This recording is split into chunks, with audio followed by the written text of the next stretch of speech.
آج کسی سے بھی پوچھئے کون سا اسلام چاہیے، محبت کا اسلام، رواداری کا اسلام، عقلانیت کا اسلام، لاجک اور فہم کا اسلام، یا وہ اسلام جس میں صرف فتوے دیے جائیں؟ رسول کی اگر کوئی نشانی ہو تو مٹا دو، آل رسول کی کوئی نشانی ہو تو مٹا دو، لیکن اپنے حکمرانوں کی تلواروں کے لیے بھی میوزیم بنائے ہوئے ہیں، ان کے کپڑوں اور گاڑیوں کے لیے بھی میوزیم بنائے ہوئے ہیں۔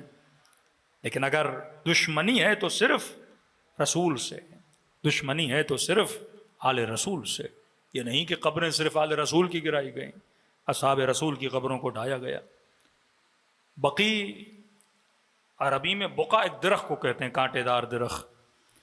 جب ان درختوں کو کاٹ کر سب سے پہلے وہاں پہ ایک انصار کی قبر بنی، پھر جناب عثمان ابن مظعون کی قبر بنی، کہ رسول ہر ہفتے آتے تھے، یہاں پہ کھڑے ہو کر دعا بھی کرتے تھے، آنکھوں سے آنسو بھی بہاتے تھے، کہ ایسی جگہ جہاں پہ رسول بیٹھ کے دعا کریں۔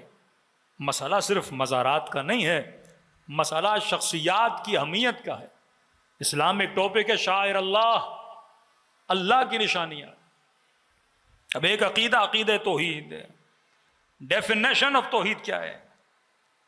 صرف لفظ کہہ دینا کہ یہ مشرک ہے، یہ بدعتی ہے۔ اصلاً ڈیفینیشن آف شرک کیا ہے؟ آپ شرک کسے بولتے ہو؟ اللہ کی عبادت میں کسی کو شریک کرنا، اللہ کے علاوہ کسی کو سجدہ کرنا، یہ شرک ہے۔ کہ مثلاً کل ہم نماز غیر اللہ کے لیے پڑھنا شروع کر دیں، کل ہم روزہ غیر اللہ کے لیے رکھنا شروع کر دیں، کل ہم سجدہ اللہ کے علاوہ کسی اور کو کرنا شروع کر دیں، اسے شرک بولتے ہیں۔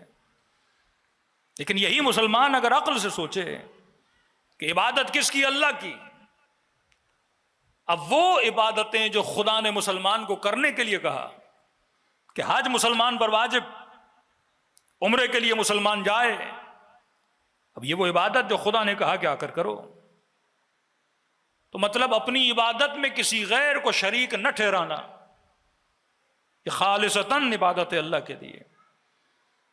اور مقام تعجب یہ ہے کہ جب خدا نے مسلمان کو حج کے لیے بلایا تو تمام تر اعمال حج میں اللہ کا ذکر تو ہے، لیکن جگہ جگہ یاد غیر ہے۔ جب طواف خانے خدا کرو تو گھر کس نے بنایا؟ ابراہیم نے بنایا۔ کہ طواف تب ہوگا جب ابراہیم کا گھر اس طواف کے اندر کیا ہو جائے؟ شامل ہو جائے۔ چلتے چلتے جب حجر اسود آتا ہے تو مسلمان اپنا ہاتھ کھڑا کر دیتا ہے، دوڑے دوڑے آگے بڑھتے ہیں، کسے چوم رہے ہو؟ کہ حجر کو۔ حجر کیا ہے؟ پتھر، کالے رنگ کا پتھر، کا سفید تھا، امت کے اعمال کی وجہ سے کالا ہو گیا، اور دوڑے دوڑے اس پتھر کی طرف گئے، چوم رہے ہیں۔ بھائی عبادت کس کی؟ اللہ کی، چوم کسے رہے ہو؟ غیر اللہ کو۔ پتھر اللہ تو نہیں ہے، غیر اللہ ہے۔ کہ طواف کامل ہوئے، اب چلو صحیح صفا و مروہ۔ صفا کیا پہاڑی، مروہ کیا پہاڑی؟ کس کے چکر لگا رہا ہے خدا تو مسلمان کو؟ دو پتھروں کے درمیان ایک پتھر کو دیکھا، پھر دوسرے پتھر کی طرف دوڑ رہا ہے۔ یہ ساتوں طواف کس کے کیے جا رہے ہیں؟ پتھر کے گرد گھمایا جا رہا ہے۔ خدایا عبادت تیری تھی، تو بٹھا کے اپنا ذکر کراتا کہ مسلمان طواف کرنے کے بعد تسبیح اٹھا لے اور 100 مرتبہ یا اللہ کہو، 1000 مرتبہ سبحان اللہ کہو، 1000 مرتبہ یا اللہ کہو، یا اللہ مدد کہو۔ لیکن کہا کہ نہیں، طواف پورا نہیں ہوتا جب تک طواف تب تک صحیح صفا و مروہ نہ کی جائے۔ صفا کیا پتھر، مروہ کیا پتھر۔ اے خدا تو اپنی عبادت میں کس کی یاد دلا رہا ہے؟ کا دوڑ، اور جب سبز پٹیاں آ جائے تو تھوڑا تیز دوڑ۔ اے خدا تیز کیوں دوڑوں؟ کہ یہاں پہ ایک بی بی تھی جو تیز دوڑی تھی، ہاجرہ تھی جو تیز دوڑی تھی۔ تو اللہ عبادت تیری، یاد ہاجرہ کی کیوں؟ تو اپنی عبادت میں غیر کو کیوں شریک کروا رہا ہے؟ عبادت اللہ کی ہے تو فکر اللہ کی طرف جانی چاہیے، نہ کہ بندہ اللہ کی عبادت کرے تو فکر کبھی ہاجرہ کی طرف، کبھی ابراہیم کی طرف، کبھی اسماعیل کی طرف۔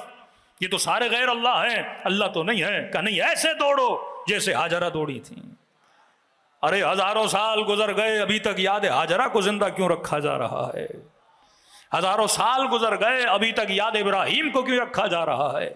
تو حجر اسود بھی پتھر، صحیح صفا و مروہ بھی پتھر، جس گھر کا طواف کیا جا رہا ہے وہ بھی کیا ہے؟ پتھر ہے۔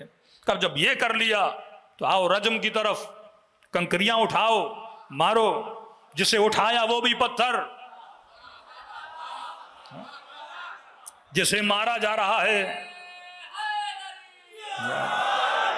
جسے اٹھا رہے ہو وہ بھی پتھر، اللہم صلی علی محمد، اور جسے مار رہے ہو وہ بھی پتھر۔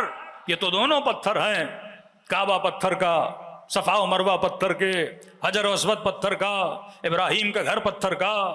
اب جسے کنکریاں ماری جا رہی ہیں وہ بھی پتھر، اور جس سے ماری جا رہی ہیں وہ بھی پتھر۔ اے خدا عبادت تیری ہے، تو جگہ جگہ کبھی اسماعیل کی یاد دلا رہا ہے، کبھی شیطان کی یاد دلا رہا ہے۔ یہاں پہ بھٹکایا تھا، یہاں پہ ابراہیم نے اسے جھڑکا تھا، یہاں پہ اس سے دور کیا تھا، تو پتا چلا اللہ کی عبادت کمپلیٹ نہیں ہوتی جب تک ان کی یاد اس عبادت میں نہ ہو جنہوں نے خدا کی عبادت کرانا سکھائی ہے۔ یہ دین ہم تک پہنچا کس کے ذریعے سے؟ رسول کے ذریعے سے۔ تبھی کہا نماز کا تشہد پڑھو گے تو محمد کا نام لوگے، کیونکہ یہ نام نہیں تو عبادت نہیں ہے۔ تبھی ہم ذکر اہل بیت کرتے ہیں، کیونکہ آج دین پہنچا تو حسین کے صدقے میں۔ یہ دین کے ساتھ ناانصافی ہے کہ درود ابراہیمی پڑھو گے، ابراہیم پہ سلام ہو، ابراہیم کی اولاد پہ سلام ہو، محمد پہ سلام ہو، اور محمد کی اولاد پہ سلام ہو، کیونکہ دین پہنچا ان کی یاد میں۔ تو عبادت خدا میں اگر یاد غیر خدا آ جائے تو یہ شرک نہیں ہے بلکہ عین عبادت ہے۔ عبادت کمپلیٹ ہی تبھی ہوتی ہے، تشہد نہیں، جب تک محمد اور آل پہ صلوات نہ بھیجی جائے، محبت آل رسول نہ ہو تب تک عبادت نہیں ہوتی۔ تو یہ مجلس ہو، وہ جلوس ہو، وہ کسی کا مزار ہو، کوئی مزار کی عبادت نہیں کرتا، یہ اللہ کے منارے ہیں جن کو یاد رکھا جاتا ہے، کیونکہ محمد یاد رہیں گے تو خدا کی یاد باقی رہے گی، حسین یاد رہیں گے تو دین خدا باقی رہے گا۔ یعنی کوئی اللہ کو یاد کرے لیکن جس نے اللہ کا کلمہ پڑھوانا سکھایا اسے یاد نہ کرے تو یہ دین کے ساتھ نا انصافی ہے کہ سب سے پہلے ان شاعر کو یاد کرو۔ آؤ سورہ شمس پڑھو، اللہ کی آواز آتی ہے، ناقۃ اللہ سقیاہا فکذبوہ فعقروہ فدمدم علیہم ربہم بذنبہم فسواہا ولا یخاف عقباہا۔ اللہ کہتے انہیں نہیں پتا ان کے عمل کی عاقبت کتنی بری ہے۔ خدایا اتنا ڈرا رہے ہو، گناہ کیا کیا انہوں نے؟ کہا ناقۃ اللہ سقیاہا، ناقۃ اللہ سقیاہا، انہوں نے اللہ کی اونٹنی کو، ناقۃ اللہ، امام حسین کو کہتے ہیں یا سار اللہ، اے خون خدا، ناقۃ اللہ جناب سیدہ کا لقب ہے، کنیز خدا۔ جب میدان محشر میں بی بی آئیں گی تو خدا خود خطاب کرے گا، اے میری کنیز آج جو مانگنا ہے مانگو۔ اونٹنی کو کہا ناقۃ اللہ، اللہ کی اونٹنی کا عقروہ، اس کو کاٹا انہوں نے۔ انہیں نہیں پتا کہ اس عمل کی سزا کیا ہے، عاقبت کیا ہے۔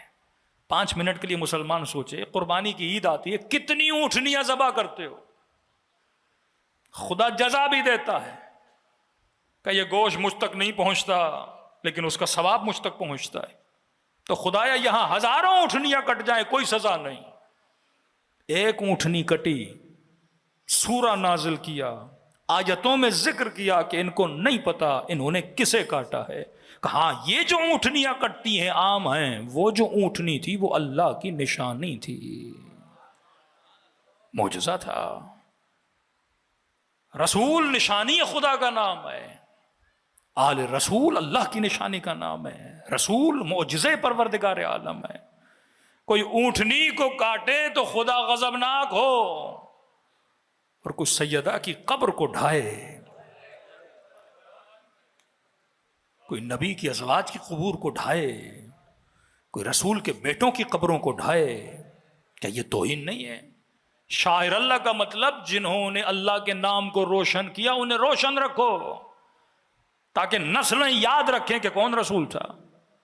آج اس فکر کے ماننے والے، بن باز کی فکر، ابن تیمیہ کی فکر کے ماننے والوں کے بچوں سے جا کے پوچھئے کہ رسول کے لیے 5 منٹ شان رسول بیان کر دیجئے، نہیں پتا کون رسول۔ کہ ہمارے بڑے بھائی کی طرح تھے، آئے پیغام پہنچایا، دنیا سے چلے گئے. اچھی یاد رکھنی ہے، یہ تھوڑی ہے کہ ہم ان کے قصیدے پڑھتے رہیں، ہم ان کی نعتیں پڑھتے رہیں، ہم ان کے میلاد پڑھتے رہیں. یہ وہ جو منکرین شاعر اللہ، لیکن جن قوموں نے شاعر کو زندہ رکھا، آج ان کی نسلوں میں شہادت کا جذبہ بھی ہے. جن قوموں نے شاعر کو زندہ رکھا، آج ان کے اندر عزت نفس ہے، عزت اسلام ہے. آج اسلام کی آبرو اگر کسی نے بچائی ہے، آج فلسطین کی وہ بیوہ خاتون اگر کسی کو بلاتی ہے تو حسینی کے چاہنے والے کو بلاتی ہے. آج مظلوم اگر کسی سے امید رکھتا ہے، وہ علی ابن ابی طالب کے چاہنے والوں سے امید رکھتا ہے. ایک ایسا دین جس نے نئی نسل کو اسلام سے بیزار کر دیا. آج نسلیں دین گریز بن رہی ہیں میرے عزیز. آج امت دیکھیے دین سے بھاگ رہی ہیں. آج دبئی چلے جائیے، عمان چلے جائیے، سعودی عرب چلے جائیے، جا کے نئی نسلوں کو دیکھیے کتنا دین اسلام کی طرف رغبت ہے. دین صرف نماز کا نام بن گیا، روزے کا نام بن گیا، ماہ مبارک میں عمرہ کرنا ہے یہ نام بن گیا. عمرے کے بعد یہ مسلمان جب نکلتا ہے تو اس کی زندگی کسی کافر کی زندگی سے کم نہیں ہوتی. یہ مسجد سے نکلنے کے بعد اس کا حلیہ، اس کا کردار دیکھتے ہیں تو اسلام کا رنگ نظر نہیں آتا. آج اسی ملک میں دیکھ دیجئے کہاں اسلام آپ کو نظر آتا ہے. کرپشن، گنڈا گردی، بدماشی، چوری، دھاندلیاں، جھوٹ بولنا، یہ وہ اسلام تھا جو رسول دے کر گئے. نعرے خوبصورت، عمل بدصورت، باتیں اچھی کہ دیواروں پہ لکھا ہو کہ صفائی نصف ایمان ہے اور اسی کے نیچے کچرا پڑا ہو. فلاں چیز نصف ایمان ہے اور وہ چیز نظر ہی نہیں آتی. کیوں؟ کیونکہ یہ وہ دین تھا جس نے امت کو لڑایا، یہ وہ دین تھا جس نے تفرقہ ڈالا.